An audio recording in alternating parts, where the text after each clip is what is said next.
जब आदिमानव ने दो पत्थरों को रगड़कर आग पैदा की तो उसे अंदाजा भी नहीं था कि वह मानव सभ्यता का पहला वैज्ञानिक कदम उठा रहा है।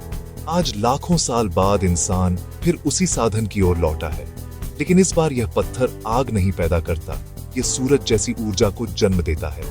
10 पेट्टावाट, पूरी पृथ्वी की कुल बिजली से 1000 गुना अधिक शक्ति, और इसकी शुरुआत होती है 1 मिलीमीटर से भी छोटे सिंथेटिक पिंक सैफायर से।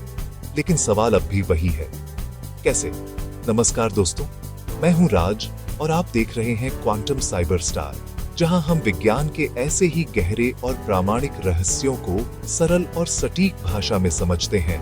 इसलिए चैनल को अभी सब्सक्राइब करें और इस ज्ञान यात्रा का हिस्सा बने।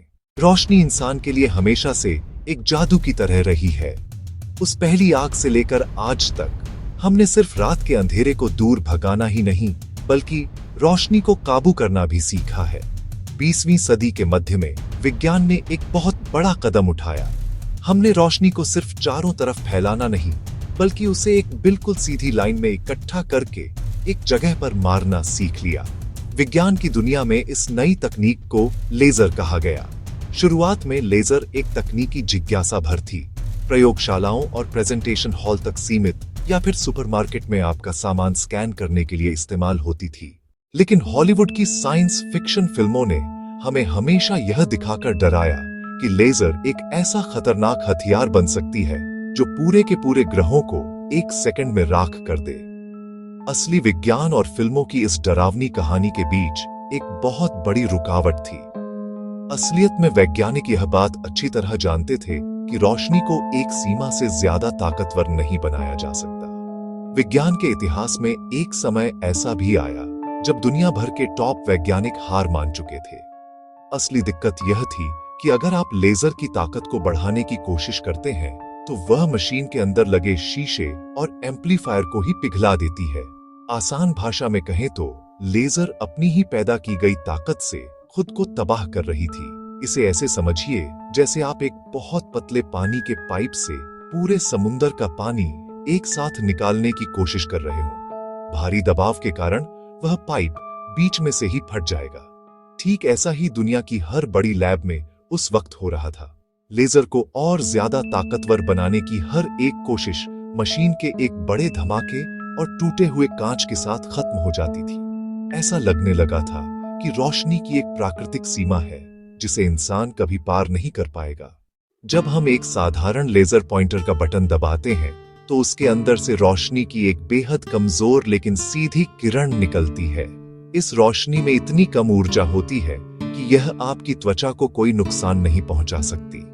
लेकिन भौतिक विज्ञान में पावर का गणित बहुत सीधा है। पावर का मतलब सिर्फ यह नहीं है कि आपके पास कुल कितनी ऊर्जा है, बल्कि यह इस बात पर निर्भर करता है कि आप उस ऊर्जा को कितने कम समय में बाहर निकालते हैं। इसे एक सरल उदाहरण से समझते हैं। मान लीजिए आपके पास 1 लीटर पानी है। अगर आप उस पानी को एक पतली नली से धीरे धीरे किसी पौधे पर डालते हैं तो कुछ नहीं होगा। लेकिन अगर आप उसी 1 लीटर पानी को एक हाई प्रेशर पाइप से 1 सेकंड के 1000वें हिस्से में किसी ठोस दीवार पर मारते हैं तो वही पानी कंक्रीट को भी काट सकता है। पानी की मात्रा वही रहती है, लेकिन समय बेहद कम होने से उसका प्रभाव कई 1000 गुना बढ़ जाता है। लेजर के साथ भी ठीक ऐसा ही होता है। वैज्ञानिकों को समझ आ गया था कि अगर उन्हें दुनिया की सबसे शक्तिशाली लेजर बनानी है तो रोशनी को अत्यंत कम समय में एक तीव्र पल्स के रूप में छोड़ना होगा। लेकिन यही विज्ञान एक बड़ी रुकावट से टकराया। जैसे ही ऊर्जा बढ़ाई जाती, मशीन के अंदर के शीशे और लेंस पिघल जाते। ऐसा इसलिए होता था क्योंकि जब असंख्य फोटॉन बहुत छोटी जगह से एक साथ गुजरते हैं तो उनका विद्युत क्षेत्र इतना तीव्र हो जाता है कि वह शीशे के परमाणुओं से इलेक्ट्रॉन खींच लेता है। परिणाम स्वरूप सामग्री के भीतर सूक्ष्म विस्फोट होते और कांच चटक जाता। रोशनी को सघन बनाना और मशीन को सुरक्षित रखना दोनों एक साथ करना लगभग असंभव लग रहा था। फिर 1985 में एक विचार आया जिसने भौतिकी का नोबेल पुरस्कार जीता।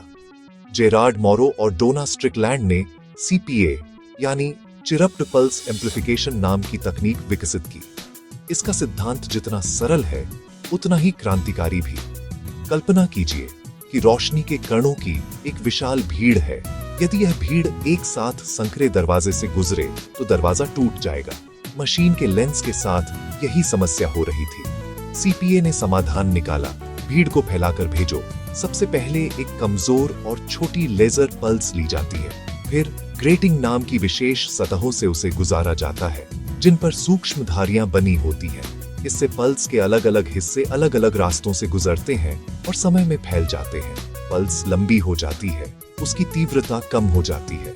अब इस सुरक्षित फैली हुई रोशनी को एम्पलीफायर में भेजा जाता है और उसकी कुल ऊर्जा लाखों गुना बढ़ा दी जाती है। अंत में उसी प्रक्रिया को उल्टा करके पल्स को फिर से संकुचन किया जाता है।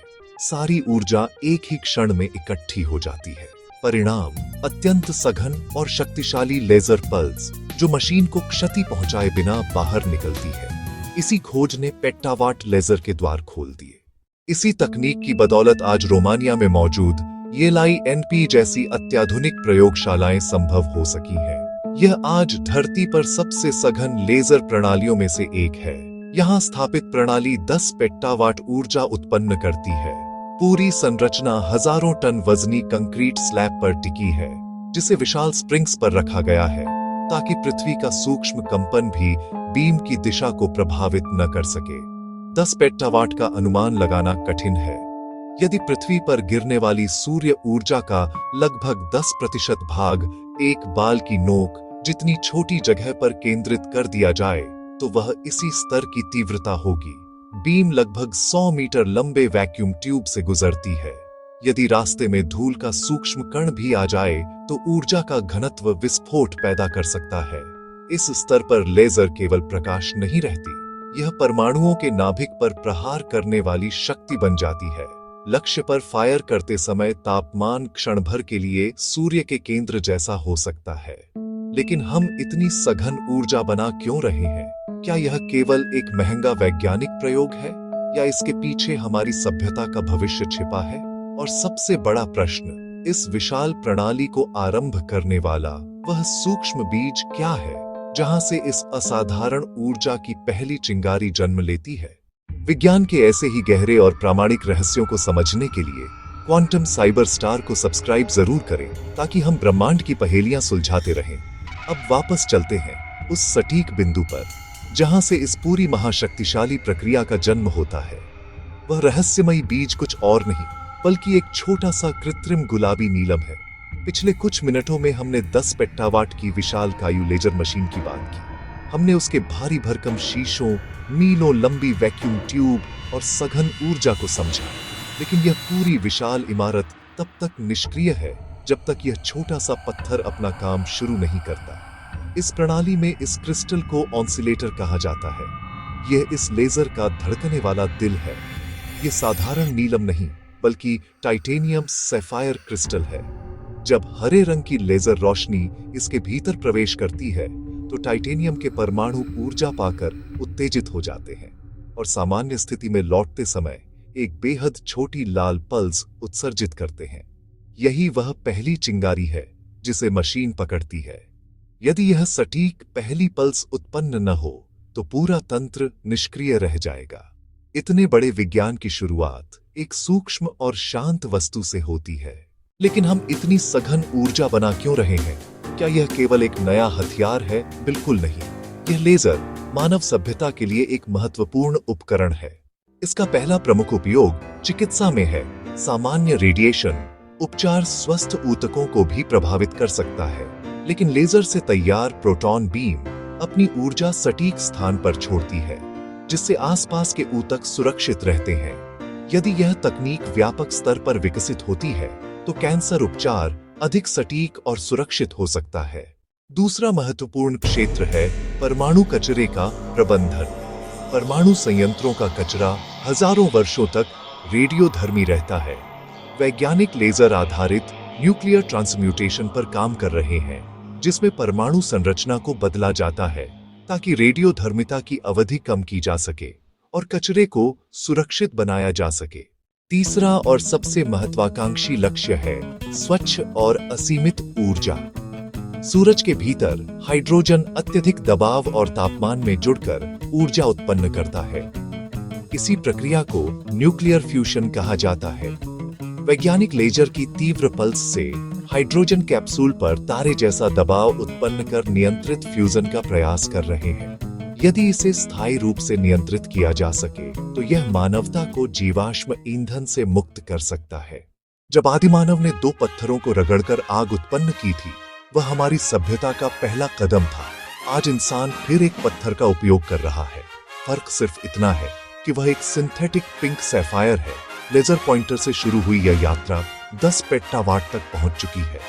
यह अंत नहीं, बल्कि एक नई शुरुआत है जो तय करेगी कि भविष्य में मानवता ऊर्जा और ब्रह्मांड के साथ अपना संबंध किस तरह परिभाषित करेगी। और अगर आपको ऐसी ही गहराई से रिसर्च की गई साइंस और फ्यूचर टेक्नोलॉजी की कहानियां पसंद आती हैं, तो चैनल क्वांटम साइबर स्टार को अभी सब्सक्राइब करें, वीडियो को लाइक करें, अपने विचार कमेंट में जरूर बताएं और नोटिफिकेशन बेल दबाना न भूलें ताकि भविष्य की कोई भी अपडेट आपसे मिस न हो। हम मिलेंगे अगली वीडियो में एक और नई दुनिया के साथ।